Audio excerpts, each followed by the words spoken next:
let's take our seats. Thank you very much. Mr. President, on behalf of the people of Kenya, the government of the Republic of Kenya, and my own behalf, I wish to welcome you and your delegation to Kenya. You are amongst brothers, you are amongst sisters. Your visit to our country, Your Excellency, your state visit has been long in coming. We have been waiting, and we are grateful that finally you have come, and we are delighted that you are amongst us. This visit, Your Excellency, affirms the cordial relationship between Kenya and South Africa and our shared desire to deepen the bonds between our two countries.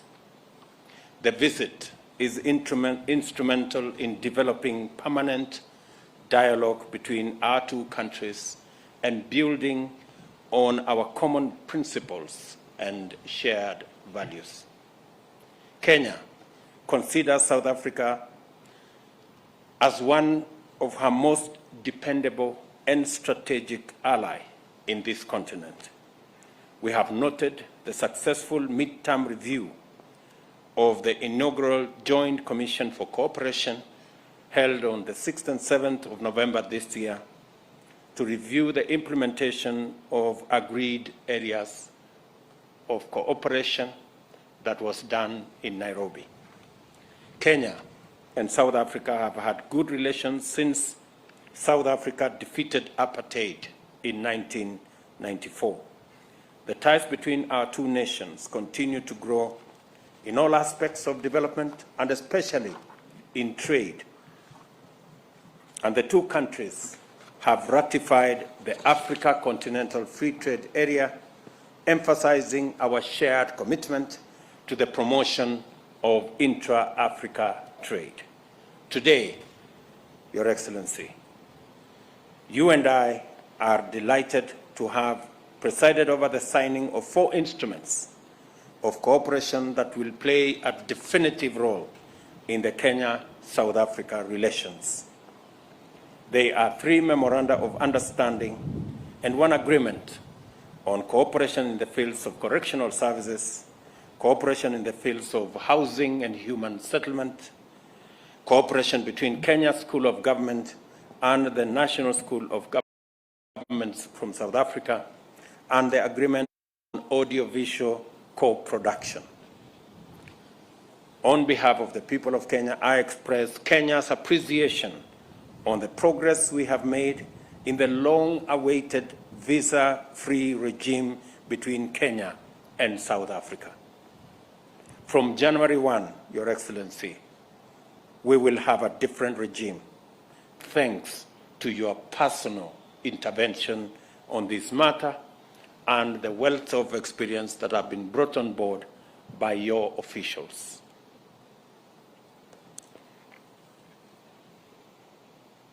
Kenyans holding ordinary passports will be allowed to enter South Africa on a visa-free regime for up to 90 days per calendar year. The two countries have also agreed on a return policy when immigration laws and regulations are breached to make sure that bad elements that try to infiltrate our borders are dealt with firmly and decisively. President Ramaphosa and I have also agreed to develop a sustainable mechanism to identify, monitor, and resolve non-tariff barriers that limit the trade potential between our two countries. We can only reap the full benefits of the MOUs and agreements we have signed through the full and effective implementation of all the undertakings we have committed ourselves to.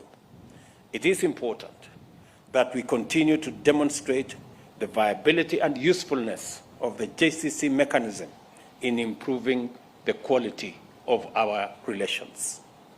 We are concerned over the continuing threats to international peace and security, particularly conflicts in the Horn of Africa, the Great Lakes region, and the Sahel. These conflicts cause suffering, disorder, and lead to unsafe migration and weakening of states.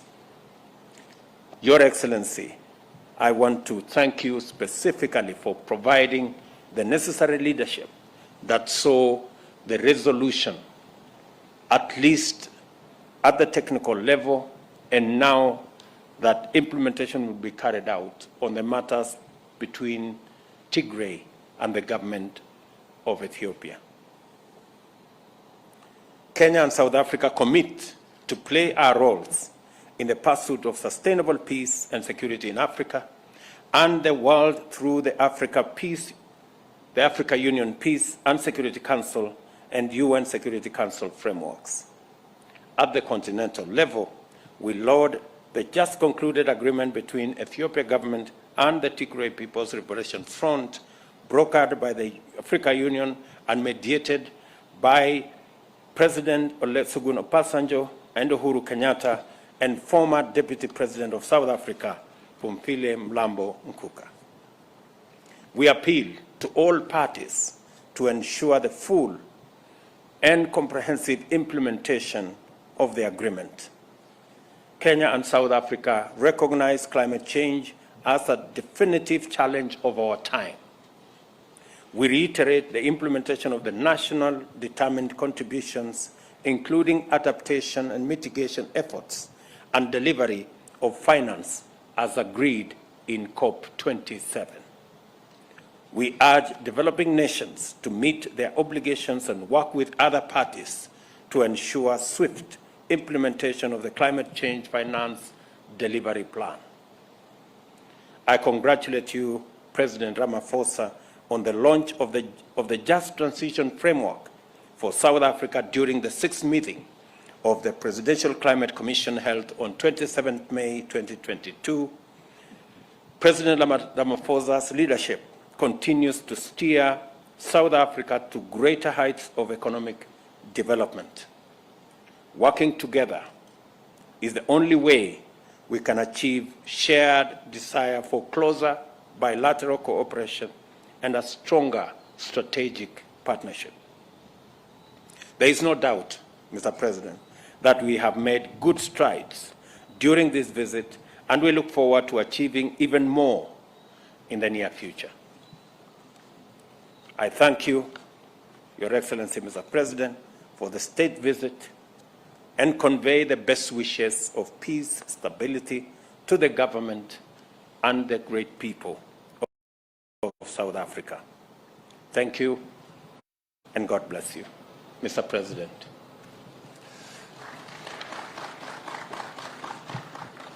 Your Excellency, Dr. William Ruto, President of the Republic of Kenya, members of your government and the delegation from South Africa, members of the media, and ladies and gentlemen, I'd like to start off by thanking you most sincerely for inviting me and my delegation to come on a state visit to Kenya.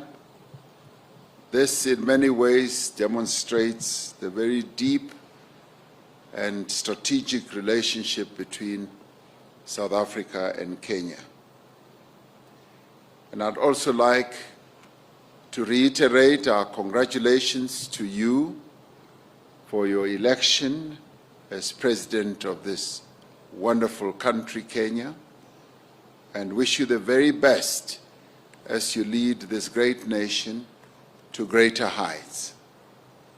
We have just concluded meaningful discussions and very productive and constructive talks which have taken forward our cooperation and relationship in several areas of mutual interest.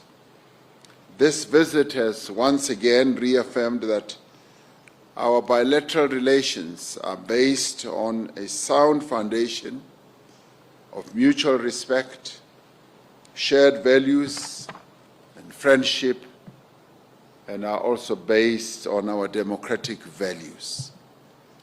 These principles will undoubtedly continue to serve us well into the future, especially in times of global uncertainty.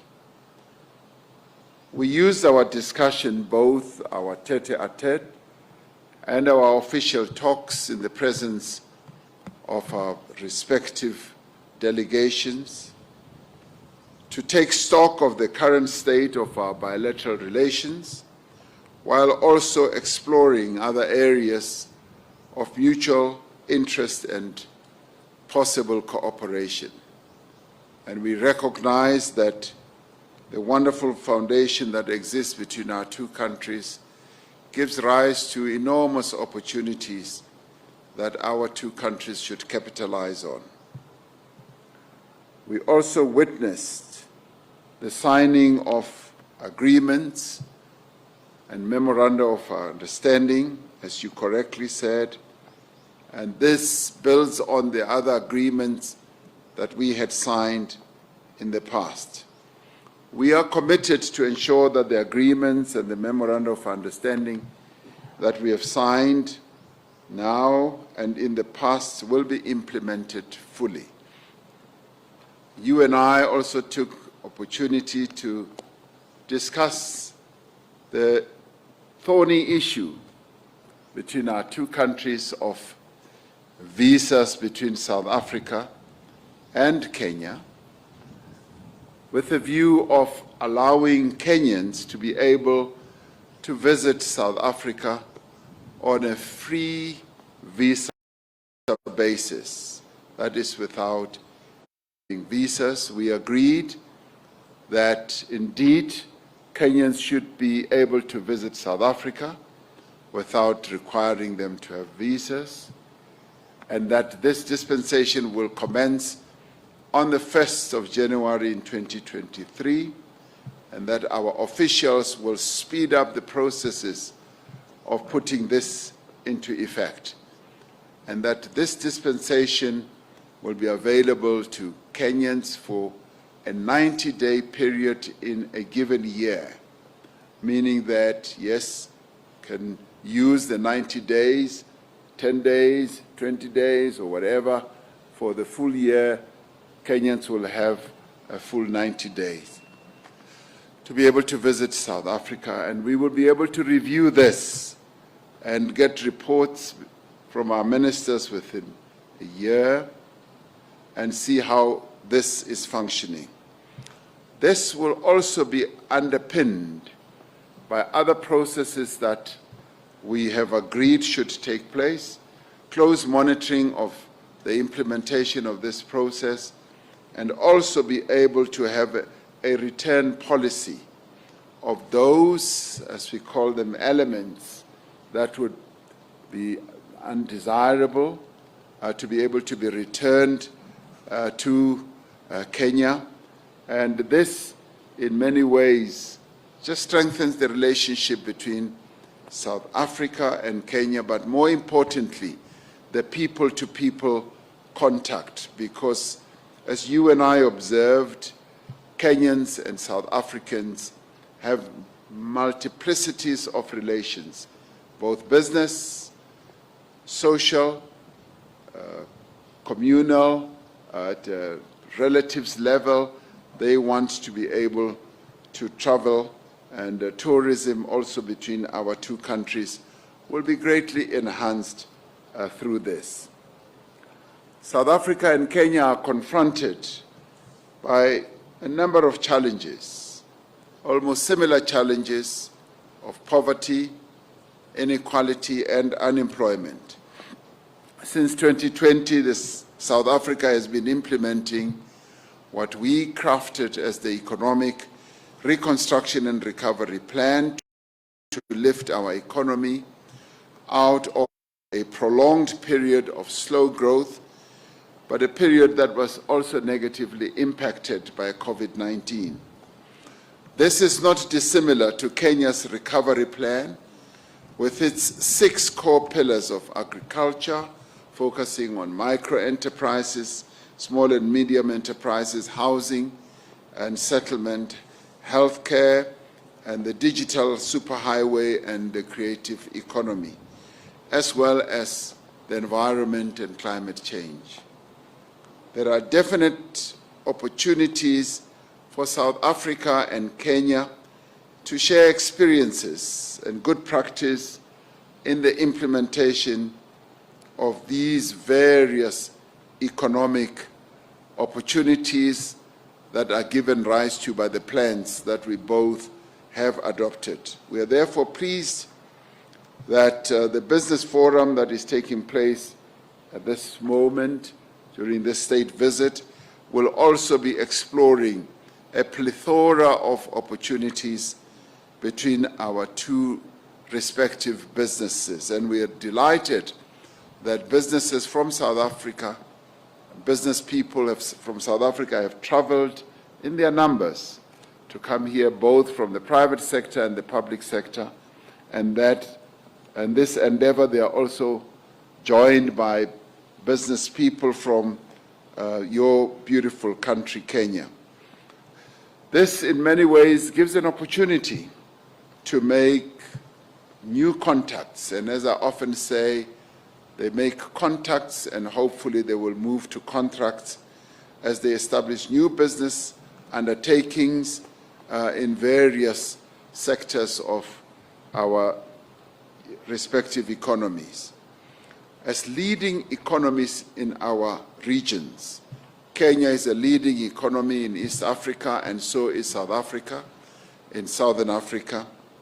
We have demonstrated a firm commitment to sustainably increase volumes of trade and foster greater investment in each other's economy. We were particularly pleased that our various ministers who straddle agriculture, trade and industry, environment, and creative sectors have been very busy looking at the various opportunities with a view of enhancing growth that can come from that. We also, during our discussions, focus on several issues affecting our beloved continent, including the situation in the Democratic Republic of Congo, Ethiopia, as well as Western Sahara. We agree on the need for peace and stability in our continent and the ending of conflicts within and between states. Besides destroying lives and livelihoods, these conflicts greatly retard progress in addressing important social and economic issues. We have therefore agreed that we need to remain focused on issues affecting our regions and our continent and not be distracted by other global matters that are not of our making. We advocate for African solutions for African problems. We took time to thank you for the role that you have played as Kenya in helping to resolve the conflict in Ethiopia between the Ethiopian government and the Tigrayans by deploying former President Uhuru Kenyatta to be joined by former President Olusegun Obasanjo of Ethiopia and former Deputy President Phumzile Mlambo-Ngcuka in fostering peace between the two belligerent parties.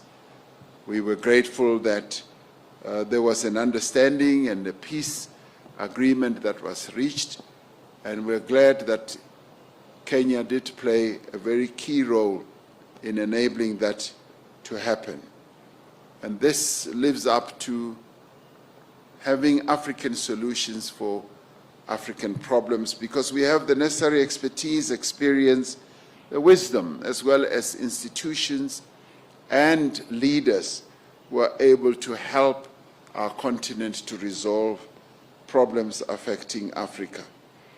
Kenya and South Africa share a common commitment to strengthen and capacitate the African Union to carry out its core mandate of social and economic development of the African people. We have called for global solidarity, fairness, and a rules-based international system, and the reinforcement of multilateralism, which Kenya and South Africa support greatly. And Kenya and South Africa are aligned on the need also to reform the United Nations system, in particular the United Nations Security Council and the transformation of institutions of global governance. You and I have just returned from COP27 in Sharm el-Sheikh in Egypt, where both of us and a number of African countries flew the African flag with regard to ensuring that there is a just transition, as many of our countries on the African continent are currently suffering a great deal from the ravages of climate change. As you correctly pointed out, the droughts that Kenya is experiencing now are unprecedented.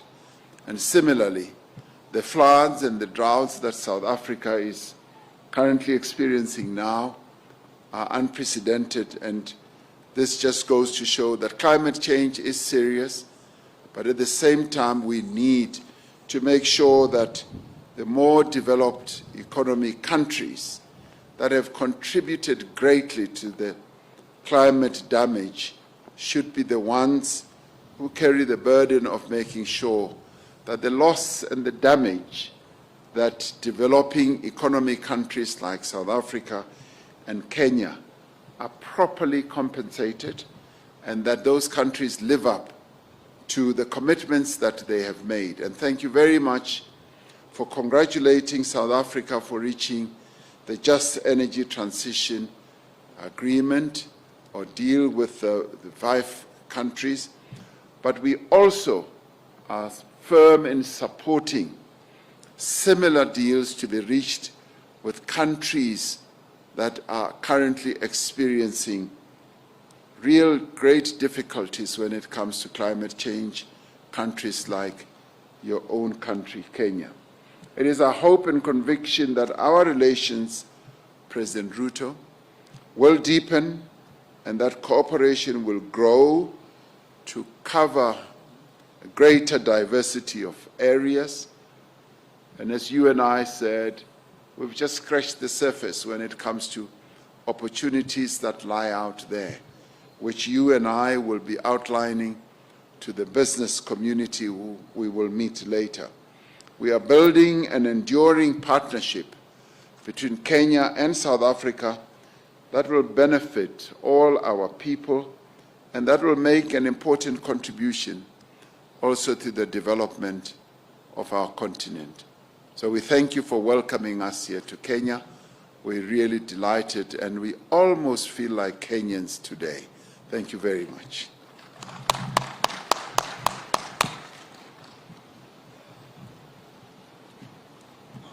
Your Excellencies will be taking 2 questions, 2 each from the respective journalists from the respective countries. If I can have anyone. Yes. Introduce yourself and the media house you represent, please. Thank you. Your Excellencies, Presidents William Ruto and Cyril Ramaphosa, my name is Victor Kiprop. I'm a journalist with BBC Africa. Congratulations on the agreements you have reached today. And aviation is also one of the areas that the 2 countries have previously agreed to partner and harness their, of course, strengths.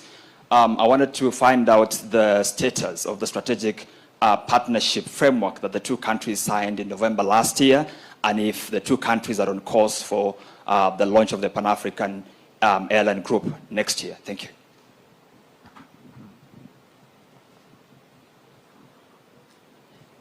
Next question.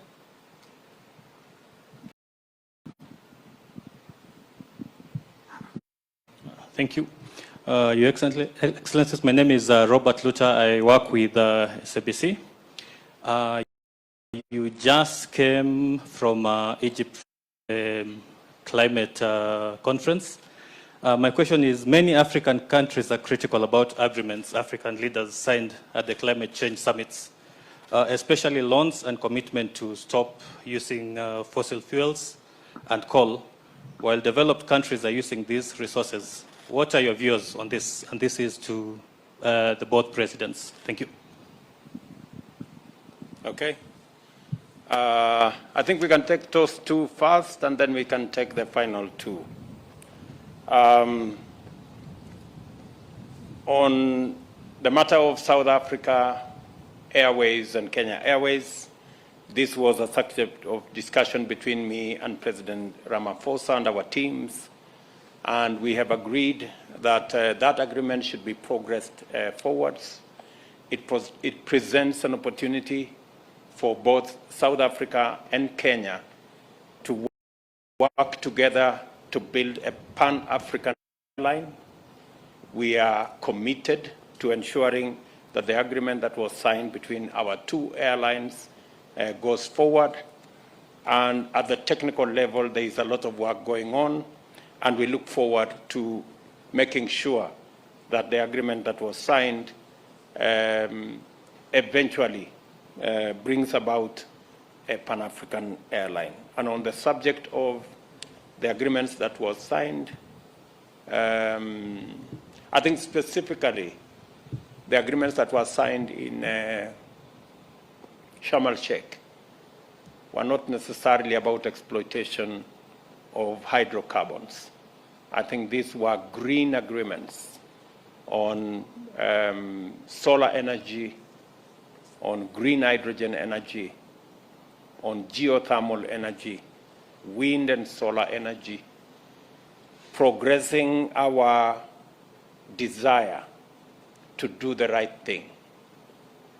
I know there is a conversation as to whether we should not be doing what the developing countries have done. They have exploited their hydrocarbon resources, whether we should not be doing ours. It is our belief that it is always the time to do the right thing. It is also our belief that two wrongs never add up to a right. So while we know the wrongs of the past, we can right them by doing the right thing now going into the future. And that is why South Africa is talking about just transition, and that's why Kenya is escalating our renewable energy resources and exploitation, as was witnessed by the agreements that we signed in Sharm el-Sheikh. Mr. President. Thank you very much, Mr. President. Just to Victor, I want to reiterate what His Excellency President Ruto has just replied to in relation to the question of aviation, and more particularly about discussions that are ongoing between Kenyan Airways and South African Airways. Those discussions are continuing. The need for a strategic partnership has been embraced by both airlines. We both occupy strategic points or places on the continent, and there is a great need for a very wonderful strategic partnership to be struck, and the two airlines are now involved in seeing the exact nature of that partnership. And obviously, one of the great benefits that lie out into the future is to having a Pan-African airline that will be able to take our people on the continent from various places, and Kenyan Airlines as well as South African Airlines will play a critical role in making our people to travel with greater ease. So discussions are ongoing. With regard to the question posed by Robert from SABC, Many people across the world have congratulated us for this unprecedented, groundbreaking, they have said, agreement, where, as said, a fairly sizable economy on the continent, we've been able to reach an agreement that will harness and bring investment to bear on helping us to address the challenges that we are facing. As a country, we have adopted a nationally determined contribution where we have indicated how we are going to address the challenges of climate change and what specific actions we will take. The reality of this matter is that climate change is here. It's here, and we have to address it, whether we like it or we don't. The floods, the droughts, and many other horrific occurrences that are happening, we've got to address. And admittedly, South Africa is, say, the 12th contributor to the climate damage, but Africa as a whole just contributes about 1%. So we have seen the need to address what we can contribute. Now, we have fossil fuel based energy generators, and some of them have been generating electricity for years. One of those has just been retired, and it was not retired because we just wanted to do it. It had reached the end of its life, as it often happens with fossil fuel generated power stations. They reach the end of their lives, and it's our decision whether we want to be ahead of the curve or not and embark on new and renewable green energy sources. That's what we have chosen to do, ahead of us being compelled by the exigencies of the moment, that we should take proactive steps to begin to protect the work opportunities of people who work in those fossil fuel generators, as well as the communities that live nearby or affected communities. And it is in this regard that we have decided that we need to embark on clean energy transition, where we will look at a variety of renewable platforms.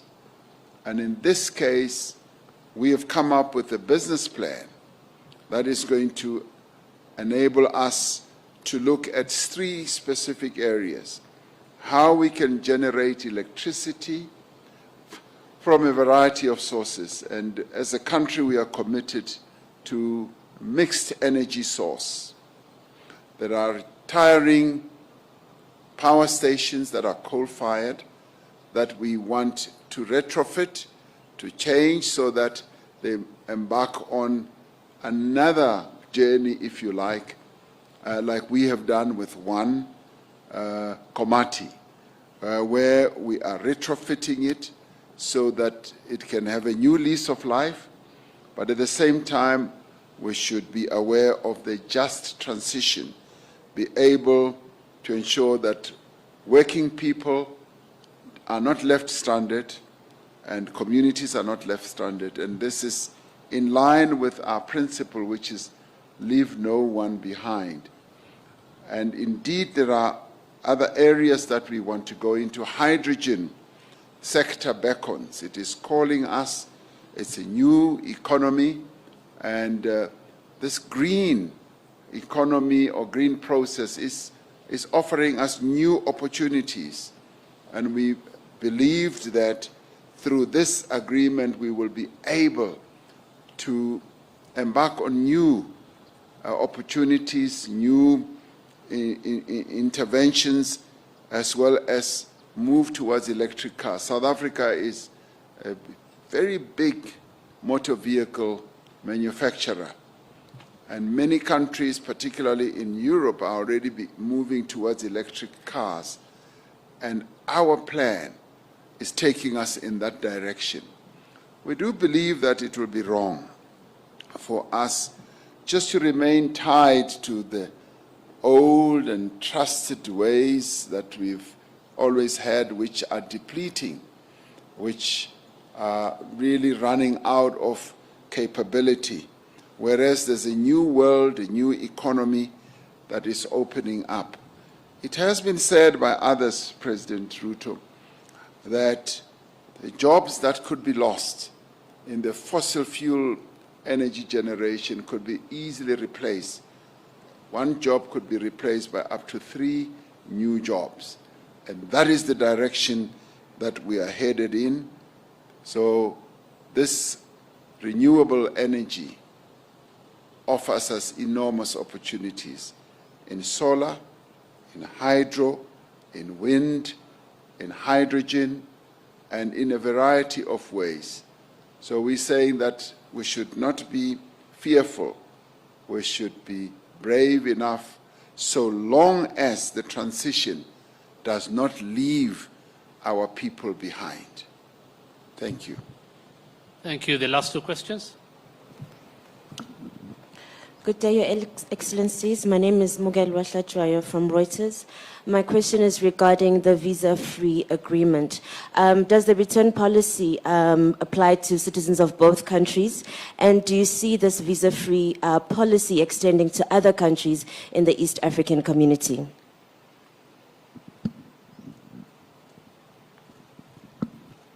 Hello, Your Excellencies. My name is Liz Jackson from SPM Buzz. My question is, there was a plan for an exchange program between Kenya and South Africa to make Swahili be spoken in both countries. Also, in relation to that, I would also want to know what plans have been put in place to make sure that South Africa culture, art, and entertainment has been made easy between the 2 countries. We love South Africa. It has good sceneries. Will it be easier for us to go and shoot in South Africa? Thank you. Thank you very much. Maybe I should begin there with Liz. Part of the agreements that we have signed today, part of the MOU that we've signed today is specifically to facilitate the art and creative industry to work together and to leverage on knowledge, to leverage on infrastructure, to leverage on all the facets of the creative industry, from film to cinema and to the whole of that scope between Kenya and South Africa. So your concerns have actually been captured by the agreement that we signed this morning. Kiswahili continues to be the language of most countries in East Africa, and hopefully is all the way now to Mozambique. And Mozambique is a stone throw away from South Africa.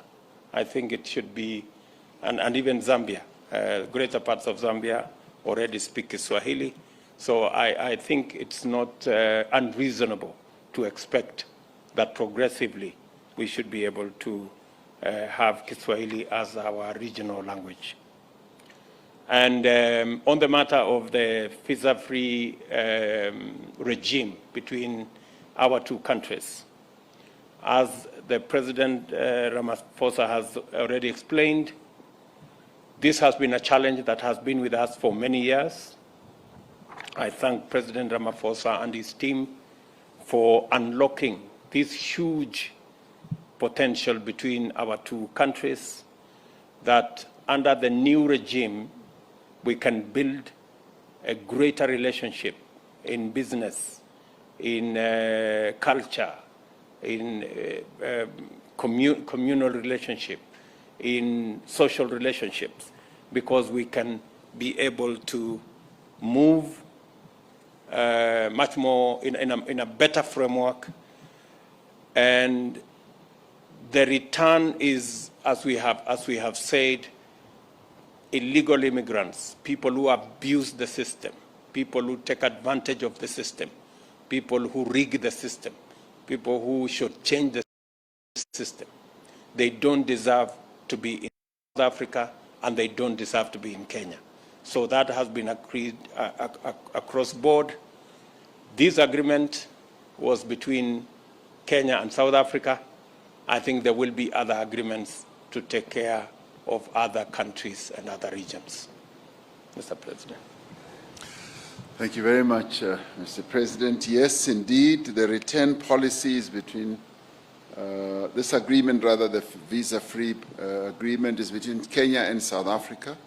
And no doubt, South Africa has relations with a number of other countries, and the agreements are tailor-made to apply to specific countries that we have relations with. So we will be able to deal with various countries on that basis as we reach agreement with those who do not have this type of dispensation.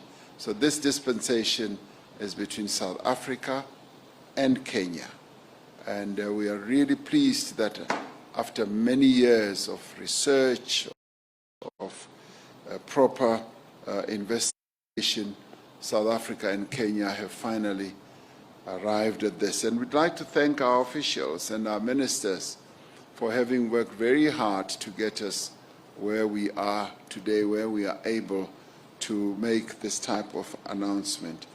And of course, as President Ruto says, the return policy is about dealing with those people who should not really be traveling between the two countries. And we are going to be monitoring this much more closely, and we are setting in place various mechanisms in both South Africa and Kenya to make sure that what we have agreed to is adhered to, and that no one takes advantage of the agreement that we have reached. Yes, will this agreement that we've signed on arts and culture lead to, yes, people making films in South Africa from this area or this part of our continent? Yes, it will lead to that quite easily.